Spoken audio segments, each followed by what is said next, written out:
Praise lord. అందరూ ఎలా ఉన్నారు? బాగున్నారండి? ఈరోజు దేవుని యొక్క మాటలు, మిమ్మును మీరు పరిశుద్ధపరచుకొనుడి. యెహోషువ 3:5. ఒక చిన్న సలహానండి. మనల్ని మనం ఎలా పరిశుద్ధపరచుకోవాలి?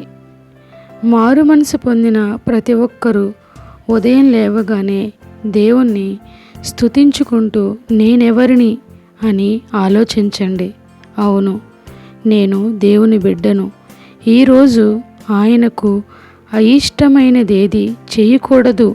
ఆయన రక్తం సిలువ జ్ఞాపకం చేసుకుంటూ ఆ సిలువకు, ఆ రక్తానికి నేను నమ్మకంగా జీవించాలి అనే నిర్ణయం చేద్దాం.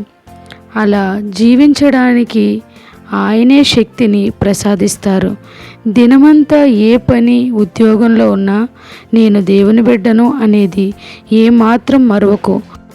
మారు మనసు పొందని వారు మనలో నివసించే సువార్త వెలుగును చూడగలగాలి. అట్టి రీతిగా నిత్యము మనము ఆయన శిలువ రక్తమును జ్ఞాపకం చేసుకుంటూ మనల్ని మనం పరిశుద్ధపరచుకుందాం. అట్టి రీతిగా దేవునికి నిత్యము ప్రార్థన చేద్దాం. దేవాది దేవునికే సమస్త మహిమ కలుగునుగాక. ఆమెన్. Praise the lord.